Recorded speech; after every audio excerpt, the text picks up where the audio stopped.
안녕하십니까. 저는 강대영어학원에서 양정고 담당하고 있는 김세진입니다. 지금부터 이번 기말고사에 대한 분석과 또 앞으로 우리 친구들이 어떻게 공부하면 좋을지에 대해서 말씀드리도록 하겠습니다. 네, 저는 양정고 담당하고 있고요. 그 다음에 영어를 전공을 해서 지금까지 15년 정도 학생들을 가르치고 있고, 또 제가 입시 분야에도 관심이 많아서 평소에 학생들 진학 지도도 수시로 담당하고 있습니다. 자, 이번 시험에 대해서 먼저 말씀을 드리면, 시험 범위 같은 경우에는 기존과 크게 다르지 않았습니다. 그 교과서가 2개가 들어갔고요. 그 다음에 컨셉, 유형 독해에서 저렇게 3개 강, 그리고 일부 추가된 지문들이 9개 정도 있었습니다. 그 다음에 올해 6월 우리 친구들이 직접 모의고사를 치르지는 않았지만 그 모의고사에서 발췌된 지문들에 대해서 시험 범위가 역시 포함이 됐고요.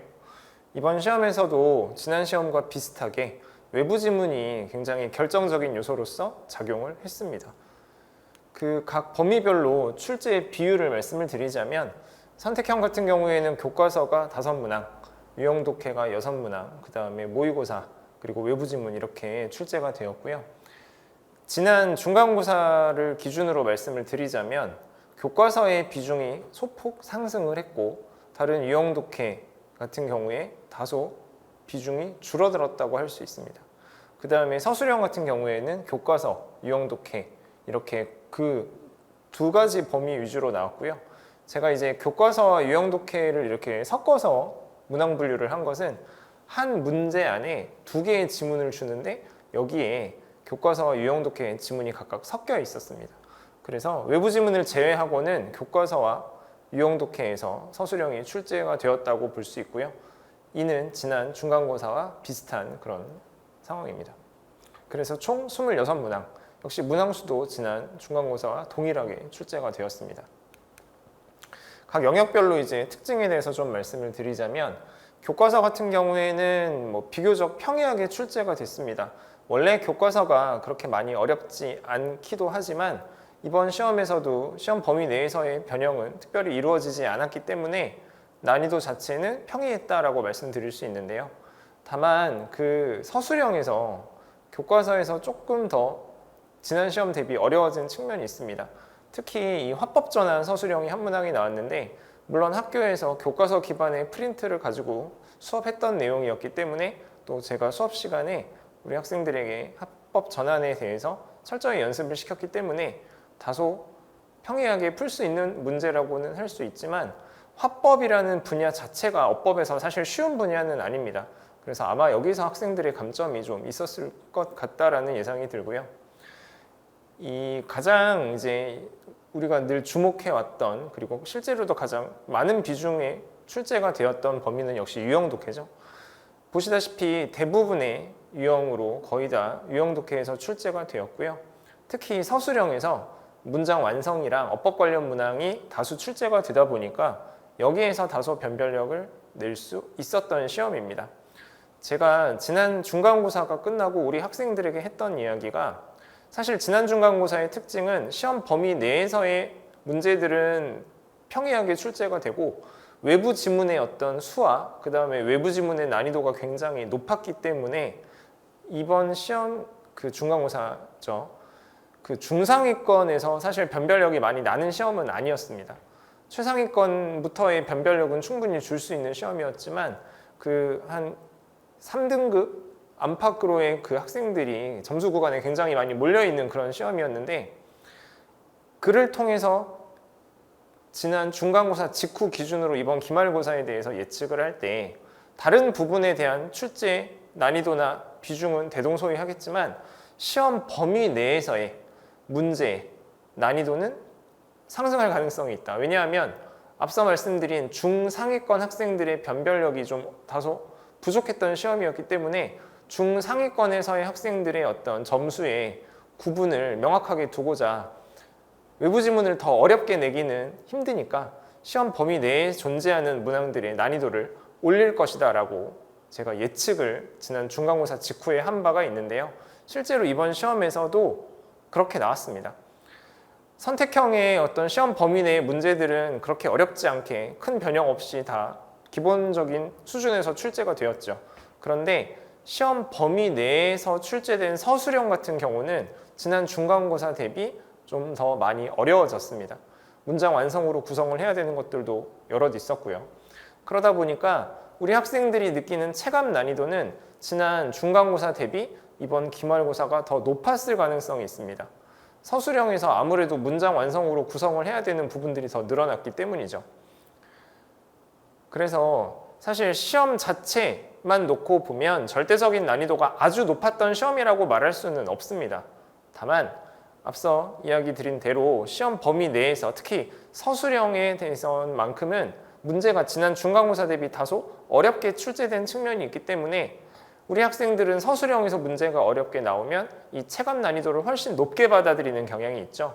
그래서 우리 학생들에게 결코 쉬운 시험은 아니었다라고 말씀을 드릴 수 있습니다.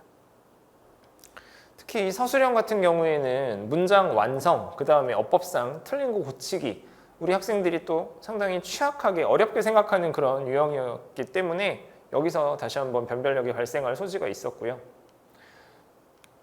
다음은 모의고사입니다. 모의고사 같은 경우에는 그 시험에 출제되는 지문들을 그 범위는 정해주지만 학교에서 직접적으로 수업을 하지는 않습니다. 그래서 여기에서는 엄청 어렵게 내는 경우는 별로 없는데요. 지난 중간고사와 마찬가지로 이번에도 그 서술형은 모의고사 범위에선 출제가 되지 않았습니다.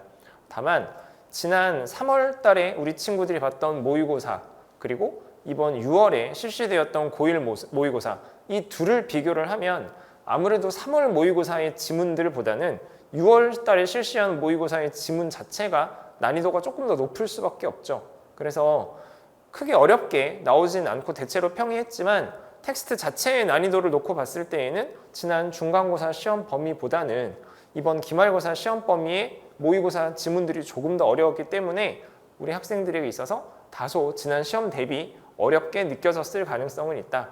하지만 절대적으로 어려운 그런 문제는 출제되지 않았습니다.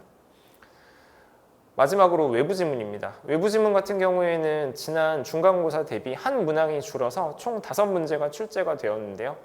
선택형에서 총 3문제, 그 다음에 서술형에서 2문제 이렇게 출제가 됐죠. 다만 우리 학생들이 기본적으로 외부 지문에 대해서는 어렵게 생각을 하는 경향이 있습니다.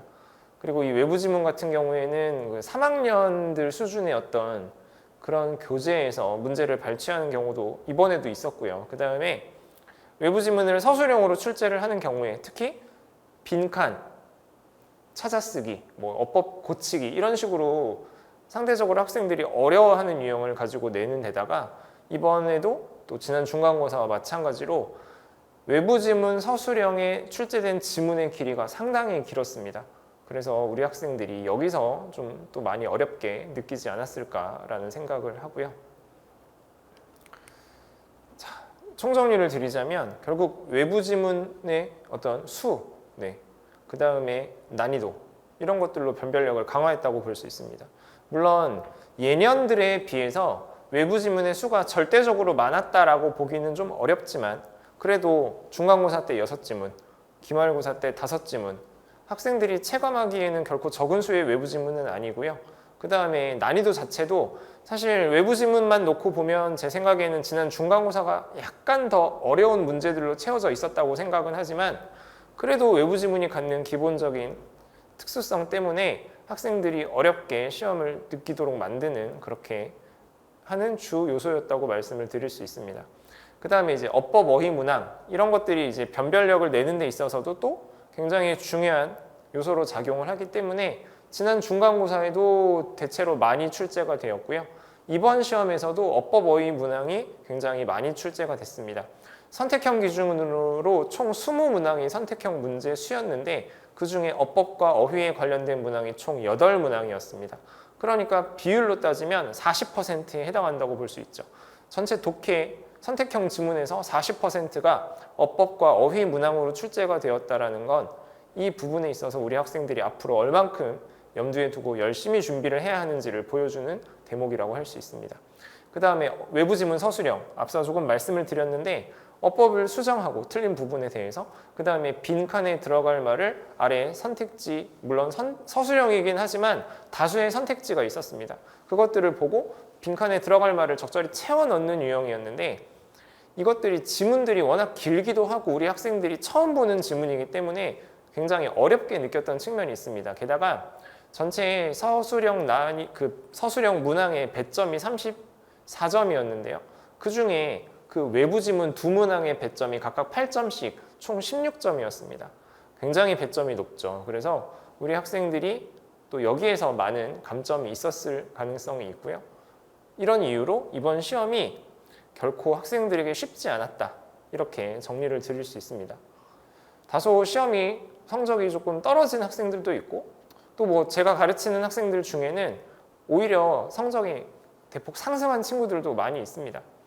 이런 것들은 평소에 어떻게 준비를 하고 노력을 했는가에 의한 거라고 할 수 있고요. 앞으로도 이 1학기뿐만이 아니라 2학기에도 이어질 이 중간 기말고사에서는 이렇게 외부 지문을 활용해서 난이도를 유지하는 그런 식의 시험, 그 다음에 어법과 어휘 이런 문항 위주로 출제가 될 거라고 한번 예측을 해볼 수 있겠습니다. 그래서 이제 우리 친구들이 앞으로 어떻게 공부를 해야 하는지를 정리를 좀 드리자면 외부 지문에 대한 적응력이 굉장히 중요하겠죠.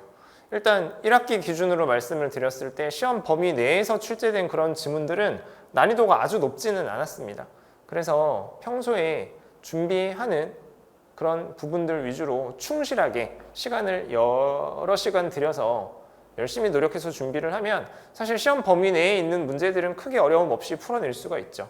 다만 상위권의 학생들의 경우에는 결국 이 외부 지문에 해당하는 문제들을 어떻게 풀어내는가가 굉장히 중요한 관건이라고 할 수 있습니다. 그렇기 때문에 외부 지문에 대해서 잘 풀어낼 수 있는 능력을 키우는 것이 중요한데요. 아시다시피 이런 부분은 시험 대비를 하는 그 내신 대비를 하는 그 몇 주 안 되는 짧은 기간만 가지고는 사실 충분히 준비를 하기가 어려운 현실입니다.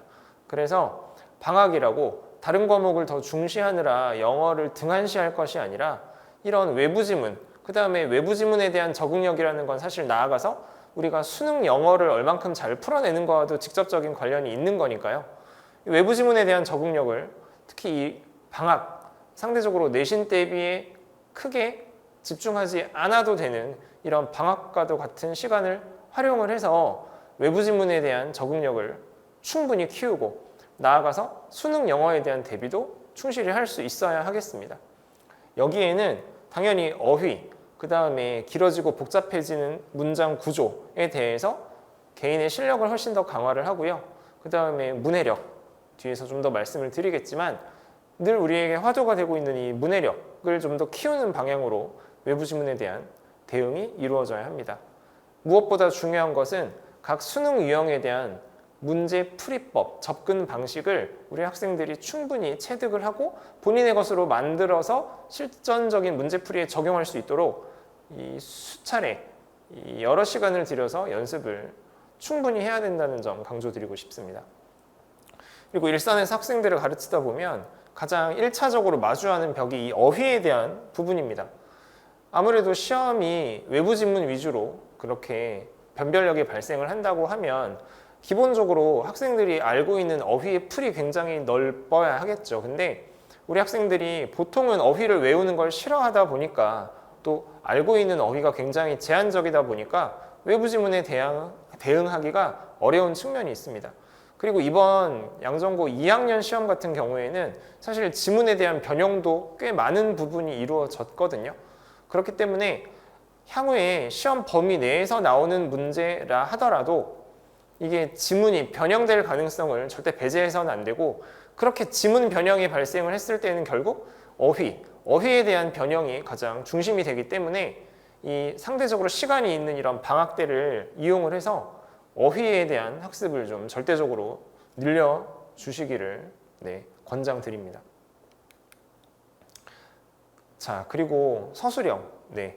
선택형은 그렇게 어렵지 않게, 특히 시험 범위 내에서 나오는 문제들은 크게 어렵지 않게 출제가 되고 있는 와중에 지난 중간 기말고사를 거듭해오면서 서술형에 대한 난이도로 등급이 상당히 많이 갈리는 모습들을 특히 이번 기말고사에서 볼 수 있는데요.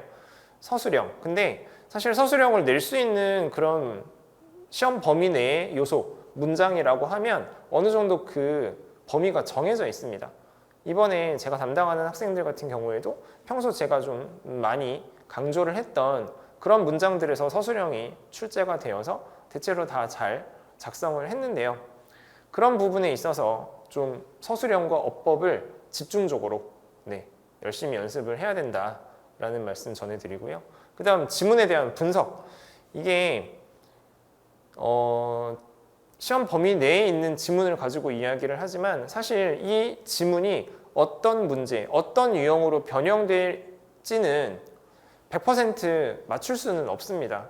선생님이 출제하고자 하는 그 의도에 따라 평소에는 다른 유형으로 변형을 했던 것이 이번에는 빈칸, 이번에는 어휘, 그런 부분까지 100% 정확하게 추측을 한다는 건 사실상 불가능하죠. 그래서 그나마 가능성이 높은, 출제 변형 가능성이 높은 유형으로 학생들에게 몇 가지 제시를 하고 대응을 시키는데, 각 지문의 특징에 따라서 주제로 변형될 가능성, 빈칸으로 변형될 가능성, 순서나 문장 위치 찾기로 변형될 가능성들이 각각 존재합니다. 그러니까 각 지문마다의 특징을 정확하게 파악을 하고 해당 지문이 논리적으로 타당한 근거를 가지고 어떻게 변형될 가능성이 있는지, 이런 것들은 과거의 데이터도 당연히 참고를 해야겠죠. 그런 부분들에 있어서 출제 가능성이 높은 주요 유형들에 대해서 좀 다각적으로 분석적으로 대비를 하는 것이 굉장히 중요하다.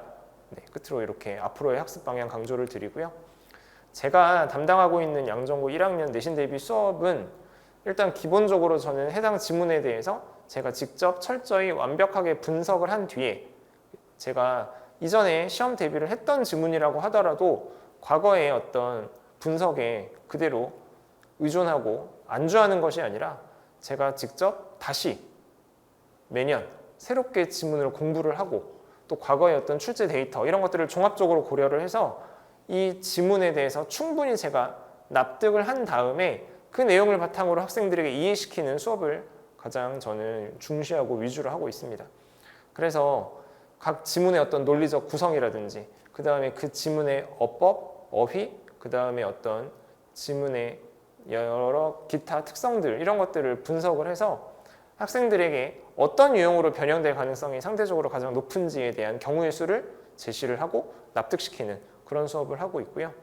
그 다음에 이제 아무래도 서술형이든 어법이든 주로 출제되는 어떤 특수 문장들이 있기 마련입니다. 그래서 그런 주요 문장들에 대해서는 반복적으로 연습을 시키고 숙지를 시키고 있습니다. 제가 뭐 내신 대비 수업이든 그리고 수능형 수업이든 제가 수업에서 항상 강조하는 것이 바로 어법입니다. 우리 학생들이 오랜 시간 영어를 그리고 어법을 공부를 해온 거에 비해서는 실제로 문제를 풀어보는 경우에 이 자기가 알고 있는 어법의 어떤 지식, 그런 피상적인 지식을 실제 문제풀이 내지는 독해에 적용하는 데 굉장히 많이 어려움을 겪는 경우들을 볼 수 있는데요. 그런 것들은 피상적으로 개념에 대해서 알고는 있지만 이런 그 어법 개념에 대해서 원리적으로 더 깊이 있게 충분히 언어적인 특성을 고려해서는 이해하고 납득하고 있지 못하기 때문에 이게 자기가 알고 있는 어법 지식이 문제풀이에 반영되지 않는 경우들이 많습니다. 그래서 제가 평소에 수업을 할 때는 어떤 어법적인 특징을 단순히 제시하고 전달하는 거에 그치지 않고 이런 어법이 왜 지금 나와야 하는지 보다 더 분석적이고 원리적으로 학생들에게 이해시킬 수 있게 평소에 수업을 하고 있고요. 어휘 같은 경우에도 우리 학생들이 어휘 외우는 걸 워낙 싫어하다 보니까 평소에 이제 제가 어휘를 최대한, 또 저는 3학년까지 담당을 하다 보니까 이 전체의 흐름 트렌드 속에서 사실 자주 출제되는 어휘가 있고 또 그렇지 않은 어휘가 있고 이런 경향성은 수시로 계속 바뀌는 그 흐름이 있는데요. 그런 부분들을 여러 다 고려하고 감안을 해서 우리 학생들에게 필요한 어휘를 최대한 어원, 파생어, 유의어, 반의어 종합적으로 해서 학생들이 좀 더 기억하기 쉽게 어휘 스토리텔링이라고 하는 그런 보다 더 밀도 있는, 그 다음에 연관성 높은 어휘 위주로 학생들에게 최대한 제시를 해서 노출을 시키려고 노력을 하고 있습니다. 그 다음에 이 외부 지문. 사실 외부 지문에 대한 연습은 내신 기간에도 이루어지기는 하지만 이 평소 수능형 수업을 할 때 좀 더 깊이 있게 다루어지긴 하는데요. 외부 지문을 풀어내는 데 있어서 결국 중요한 것은 각 지문, 각 유형에 따른 어떻게 문제에 접근해야 되는 방식, 이런 것들을 평소에도 연습을 시키고 있습니다. 내신 대비 기간에 이루어지는 관리로서는 일단 제가 가장 중요하게 생각하는 부분은 제가 수업을 진행을 한 뒤에 학생들이 얼마만큼 이해를 했는지에 대해서 제가 직접 양정고 스타일에 맞게 문제를 출제를 해서 학생들에게 테스트를 실시하고 있습니다. 그를 통해서 현재 이해도가 어느 정도인지, 또 현재 잘 모르고 부족한 부분은 어떤 것들이 있는지를 수시로 점검을 해서 해당 부분에 대해서 계속 반복하고 또 복습할 수 있는 기회를 마련을 하고요. 제가 오래 가르쳤던 학생들 같은 경우에는 제가 직접 이렇게 출제하는 테스트만 가지고 반복해서 공부를 하는 경우도 많이 있습니다. 그 다음에 이제 복습 노트, 우리 친구들이 집에 가서 시험 범위에 대한 수업을 듣고 다시 복습을 하는 경우가 생각보다 많지가 않아요. 그래서 직접 복습을 할 수 있게끔 어떤 방법론으로서 제가 직접 노트를 제작을 해서 주요 어휘, 주요 어법사항, 주요 구문에 대해서 계속적인 연습이, 복습이 이루어질 수 있게 관리하고 있습니다. 그 다음에 이제 내신 대비 기간이 아닌 평소 이런 방학이나 그 다음에 중간기말고사 사이의 기간들에는 평소 이제 수능 영어를 목표에 두고 수능 시험에서 높은 점수를 받는 것을 목표로 하고 수업을 진행을 하는데요. 여기에서 가장 중요한 것은 각 지문의 유형별 특징을 정확하게 숙달하는 거죠. 앞서 수차례 말씀드린 것처럼 수능 유형 문제에는 우리가 정답의 근거를 정확하게 특정할 수 있는 방법론이 분명히 존재합니다. 그냥 대강 읽고 나서 감으로 문제의 답을 찾는 것이 아니라 각 유형별로 각 존재하고 있는 또 이 지문만의 특징을 고려를 해서 정답의 근거를 정확하게 특정해서 감으로 찍는 것이 아니라 정확하게 논리적으로 추론해서 답을 찾는 그런 방법론을 평소에 학생들에게 연습을 시키고 있고요. 그 앞서 문해력 말씀드린 데에서 또 있었지만 우리 학생들이 이 지문을 읽고 이 글이 대체 무슨 이야기를 하고자 하는 건지, 이 필자가 전달하고자 하는 주제가 무엇인지를 파악하는 데 있어서 꽤 많이 어려움을 겪고 있습니다. 그래서 저는 모든 지문을 수업을 할 때 각 지문에서 이야기하고자 하는 바가 무엇인지 그 주제를 찾는, 그것도 역시 방법론이 있죠. 그 방법론에 대해서 학생들에게 전달을 하고 준비를 시키고 있습니다. 구문 분석, 제가 앞서 어법이랑 어휘를 평소에 많이 강조하는 수업을 진행을 한다고 했는데요. 그게 독해 위주의 수업이 되었든 아니면 어법 위주의 수업이 되었든 기본적으로 저는 항상 구문 분석을 굉장히 중시하고 판서를 또 많이 하고 그 부분들을 우리 학생들이 필기하고 복습할 수 있게 수업을 진행을 하고 있습니다. 어휘 역시나 굉장히 유기적으로, 그 다음에 학생들이 꼭 필요한 그런 어휘를 최대한 많이, 그 다음에 효율적으로, 효과적으로 외울 수 있게 평소 수업에도 뭐 유의어, 반의어, 어원, 파생어, 기타 등등 최대한 많이 제시하는 데 제 수업에 주안점을 두고 있습니다. 수능 대비 시에도 관리는 평소 내신 대비 시와 크게 다르지 않게 진행이 되는데요. 여기서 한 가지 추가를 드리고 싶은 부분은 제가 이제 그 진학 분야, 입시 관련 분야에 또 관심이 많아서 평소에도 제가 공부를 많이 하고 또 오랫동안 학생들을 대상으로 상담을 진행을 해오고 있습니다. 3학년 때 원서를 쓸 때가 되어서야 입시에 조금 더 알게 되고 관심을 가질 것이 아니라 1학년 때부터 평소에도 자기가 희망하는 대학, 희망하는 분야, 진로 이런 것들에 대해서 깊이 있게 고민을 하고 또 평소에 생활기록부라든지 여러 방면에서 준비를 할 수 있게끔 학생들에게 수시로 상담을 하고 있습니다. 자, 끝으로 제가 이번 여름방학을 맞이해서 진행하게 될 구문 특강에 대해서 말씀을 드릴 건데요. 이번 제가 실시하는 특강은 구문 독해 부분이라고 봐주시면 됩니다. 그 어법을 오랫동안 공부를 했음에도 불구하고 우리 학생들이 어법에 취약한 모습을 많이 볼 수 있다고 앞서 말씀을 드렸죠. 이런 부분에 대해서 단지 어법 개념서, 기본서에 있는 어법 내용을 그냥 피상적으로만 알고 끝나는 것이 아니라 이것들을 원리적인 이해, 언어적인 특성, 여러 가지를 다 고려를 해서 이런 부분들이 우리 학생들이 실제로 독해를 하고 어법상 틀린 부분을 찾아내는 데 있어서 실전적으로 정답을 찾고 역시나 느낌으로, 감으로 정답을 찾는 것이 아니라 정확하게 어법상의 근거를 들어서 문제를 풀 수 있게 그렇게 연습시키는 특강을 준비를 했고요. 이 기본적으로 한 문장 한 문장을 최대한 분석적으로 잘게 단위별로 쪼개서 각 요소가 문장 내에서 하는 역할, 그리고 특정 모듈이, 특정 부분이 이 문장 내에서 하는 역할, 그리고 전체적으로 이것이 어법에 맞추어서 어떻게 해석이 이루어져야 하는가에 대한 방법을 체계적으로 차근차근 다져나가는 수업이고요. 그 구문 분석뿐만이 아니라 실전 문제풀이에서는 각 수능 주요 유형에 대해서도 충분히 연습을 시키는 그런 수업입니다. 그리고 저는 기본적으로 수업을 할 때 제가 판서 수업을 하기는 하지만 제가 일방적으로 전달만 하고 제시만 하는 수업은 진행하지 않고요. 학생들과 문제를 같이 고민을 하고 제가 적극적으로 문제에 대해서 학생들에게 물어보기도 하고 또 그렇게 답변을 함으로써 최대한 수업이 유기적으로 이루어질 수 있게 상호작용을 통해서 우리 학생들이 가져갈 수 있는 부분이 훨씬 많도록 수업을 진행을 하고 있고, 이것은 이번 특강에서도 마찬가지입니다. 주차별 교육과정 이렇게 보실 수 있는데요. 사실 이 교육과정들은 이렇게만 봤을 때 어법 특강, 어법 기본 개념 특강하고 크게 다르지 않다고 생각하실 수 있어요. 그런데 저는 이 어법 기본 개념들에 해당하는 각종 구문과 그 다음에 수능 유형의 지문 문제를 통해서 우리 학생들이 어법적인 개념을 독해에 어떻게 적용할 수 있는지 이런 것들을 충분히 연습해 볼 수 있는 그런 기회를 마련을 했습니다. 그 수업 구성은 기본적으로 제가 이제 필요한 각 분야별로 개념 설명을 할 것이고, 그 개념이 반영되어 있는 그 문장 그리고 그 지문들을 가지고 문제를 어떻게 풀어야 하는지에 대한 방법론을 제시를 한 다음에 여기에 해당하는 테스트 그리고 피드백 이루어지고요.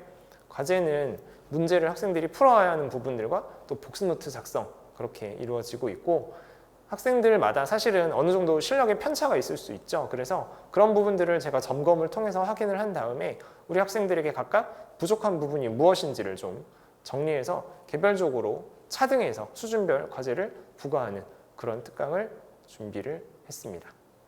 많은 관심 부탁드리고요. 네, 이상으로 영정고 1학년 시험 분석을 마치도록 하겠습니다. 고맙습니다.